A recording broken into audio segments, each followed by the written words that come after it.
Boa tarde, pessoal, tudo bem? Meu nome é Caio Fleury, eu sou autor do blog primalbrasil.com.br, autor do livro A Dieta dos Nossos Ancestrais, um guia para perda de peso e manutenção da saúde, e autor do meu livro mais recente, publicado no ano passado, Emagrecer com Prazer, a arte e a ciência de emagrecer com prazer. No episódio de hoje do podcast, eu vou fazer o follow-up do episódio anterior, falar sobre a questão do consumo das proteínas, certo? Porque surgiu muitas dúvidas. Faço um podcast para tirar dúvidas sobre o jejum, a interseção entre o jejum e a dieta.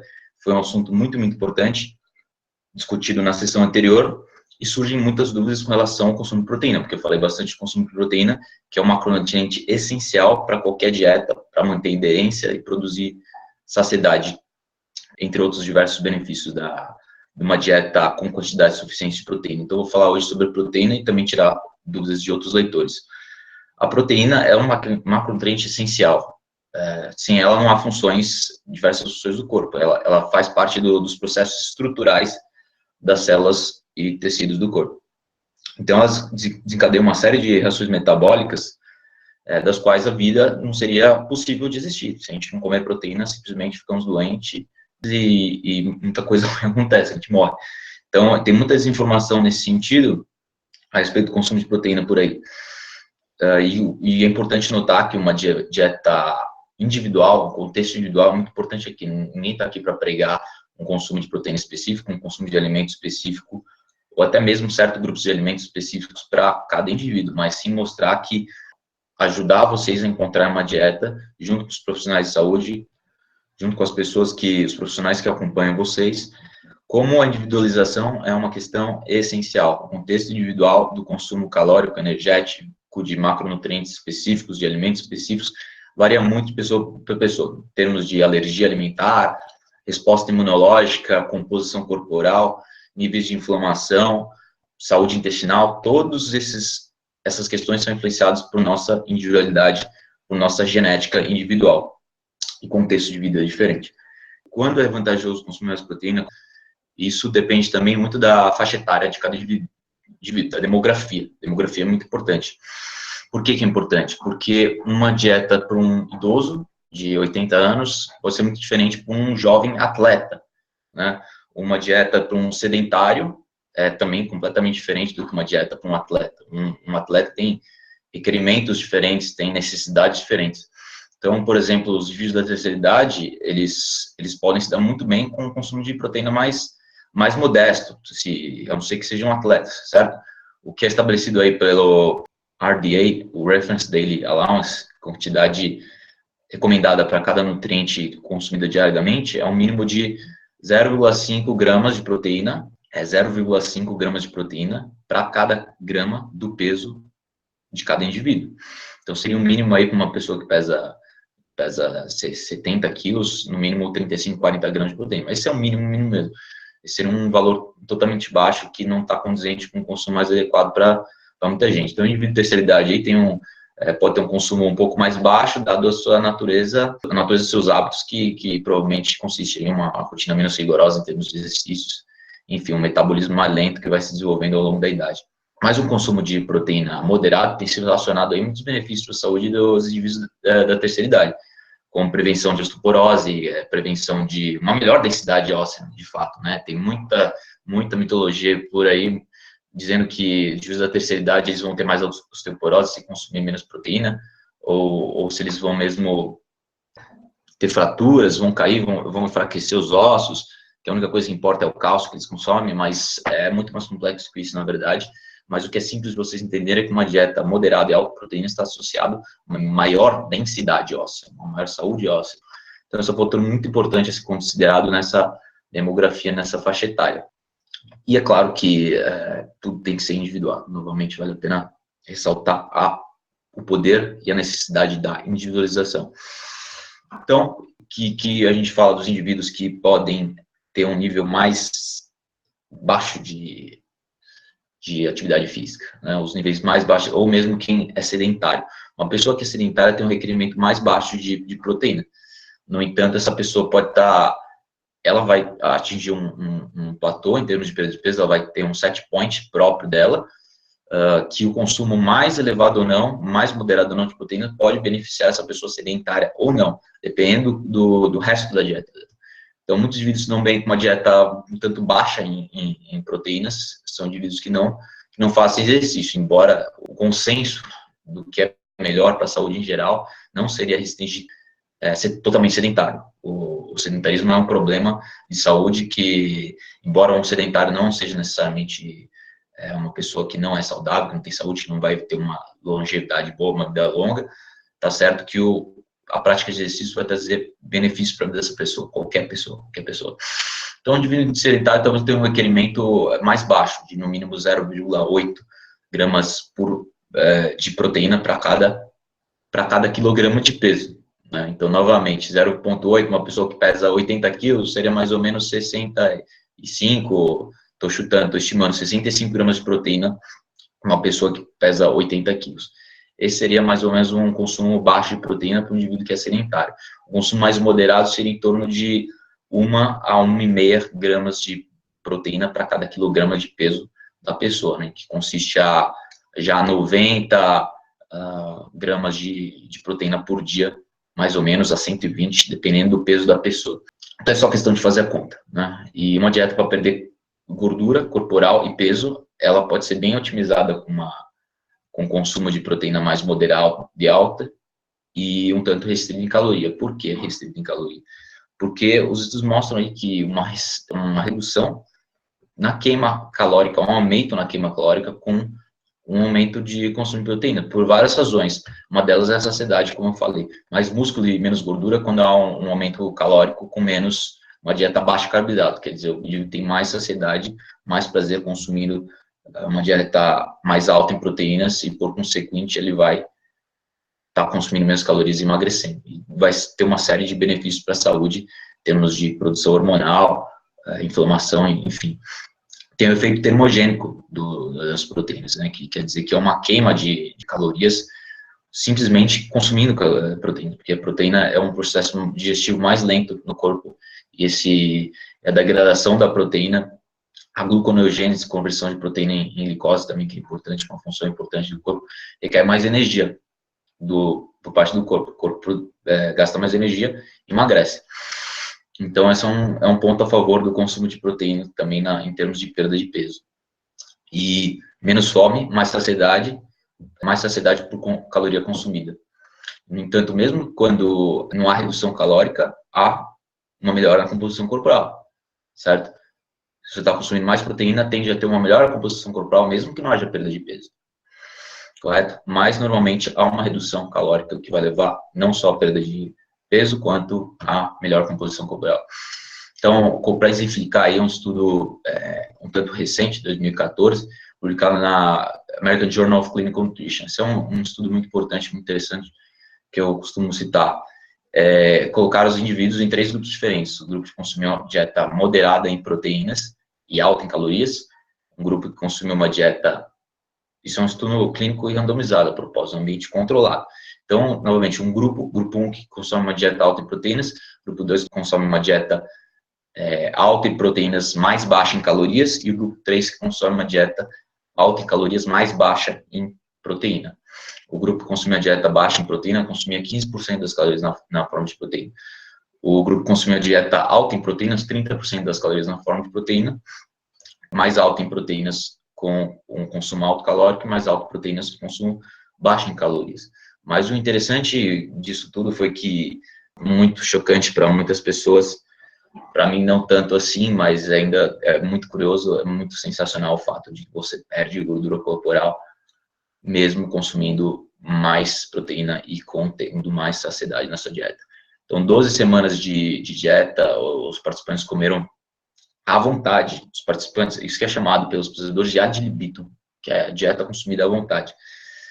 E a dieta consumida à vontade levou os indivíduos a comer menos calorias, porque eles tiveram, o único requerimento foi que eles consumissem mais proteínas. Eles consumem mais proteínas, sentiram mais saciedade e, como consequência, perderam peso porque reduziram o consumo calórico total. Isso totalmente à vontade. Eles estiveram livres para comer à vontade e perderam peso. Enquanto o grupo foi forçado a comer mais calorias, por conseguinte, perderam menos peso. A diferença de calorias foi de 441 calorias. Quer dizer, você teve uma diminuição de aproximadamente 20% no consumo calórico quando eles consumiram uma dieta alta em proteínas. Esse é o poder da saciedade de proteína, né? E várias repercussões boas para a saúde. Então, acho que muita gente vai ficar feliz com esse resultado e vai, com certeza, prestar mais atenção no consumo de proteína de agora em diante. Então, eles perderam muita gordura corporal, 80% do que foi perdido foi gordura corporal. Os indivíduos tiveram mais saciedade, consumiram menos calorias e perderam 80% das calorias na forma de gordura corporal. Isso é muito bom, porque todo mundo quer perder peso e preservar a massa magra, preservar os músculos, correto? Então, esse é um protocolo que é usado por muita gente que faz academia, tende a comer o tal do frango com batata doce, embora aí a batata doce essa combinação não seja ideal para todo mundo, mas para muita gente leva o consumo, a redução do consumo calórico, mais saciedade e mais massa muscular. Então, é muito importante essa redução espontânea no consumo de calorias de 2.200 e tantas calorias para 1.800 e tantas calorias. Uma redução substancial no consumo calórico, apenas incluindo a proteína na dieta em quantidades significativas. No caso, 2 gramas de proteína por quilograma de peso. Novamente, um exemplo, uma pessoa que pesa 80 quilos seria 160 gramas de proteína. 160 gramas de proteína por dia. Mais para frente eu vou falar sobre a questão individual da proteína em cada alimento. Quanto tem de proteína em cada alimento. Isso aí é básico, mas é importante as pessoas saberem se elas querem fazer as contas ou se elas simplesmente quiserem saber o que elas estão comendo. Então, antes disso, é importante falar dos esportistas, que a gente não falou do consumo calórico dos esportistas. A gente falou com uma população em geral, uma faixa etária mais elevada, os indivíduos de terceira idade, indivíduos sedentários, vamos falar dos esportistas. Os atletas, normalmente, eles consomem mais proteína porque, devido à quantidade maior de músculo e de gordura corporal relativo ao peso do corpo deles, eles têm uma necessidade energética maior, uma necessidade de proteína maior para preservar as funções do corpo, certo? Para não criar catabolismo aí que o atleta não é beneficiado com uma redução na massa magra dele. Ele precisa dessa massa magra para ter uma performance melhor no esporte. Então, o consumo que é reportado é um consumo de 1,5 a 2 gramas, que é reportado bastante nos estudos, na literatura, 1,5 a 2 gramas de proteína por cada quilograma de peso da pessoa. É o que eu falei antes no outro estudo, que reportou maior saciedade, maior redução calórica espontânea, involuntária nos indivíduos. Então, mais ou menos esse mesmo consumo de 1,5 a 2 gramas para cada quilograma de peso do sujeito. E, no entanto, os estudos mostram que esse consumo de proteína pode ser mais elevado, de modo a proporcionar uma melhor composição corporal. Quer dizer, você já atinge uma composição corporal muito boa com esse nível proteico de 1,5 a 2 gramas, mas você pode conseguir mais músculo, isso pelo menos é o que alguns estudos estão falando.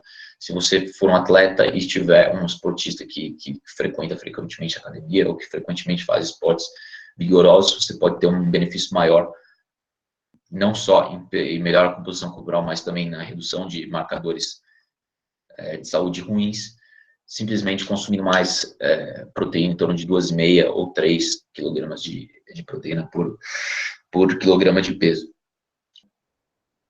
Portanto, aí tem uma diferenciação quando tratamos de atletas, e atletas precisam estar mais ligados a isso quando, em geral, e para quem está bem focado, em atingir os objetivos, é importante ter essa informação em mente, né?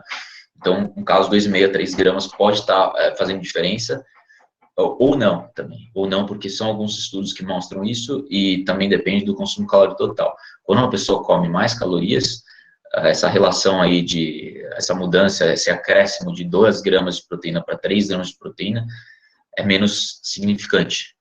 Num contexto de uma dieta mais baixa em calorias, quanto mais a proteína consumida, mais relevante isso é em termos desse objetivo de melhor músculo, mais músculo, melhor composição corporal.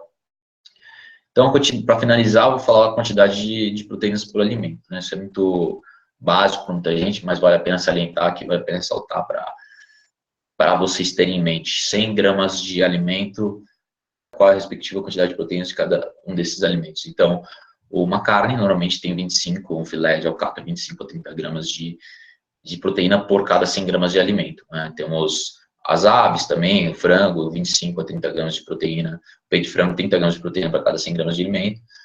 Isso você pode ver no peso quando você comprar a carne, comprar esses alimentos, você olha no peso, porque você pesa na balança, ou simplesmente pesa no restaurante, quando você for consumir por quilo. A questão aqui não é você ficar neurótico com isso, mas para vocês terem uma ideia, para vocês saberem o que eu estou falando e se vocês quiserem botar em prática isso também que eu estou falando. Um ovo contém menos proteína que 7 gramas de proteína para cada 100 gramas de alimento.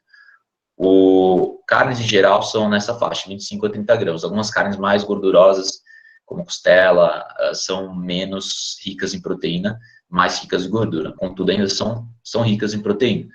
Queijo, 9 gramas de proteína para cada 100 gramas de alimento.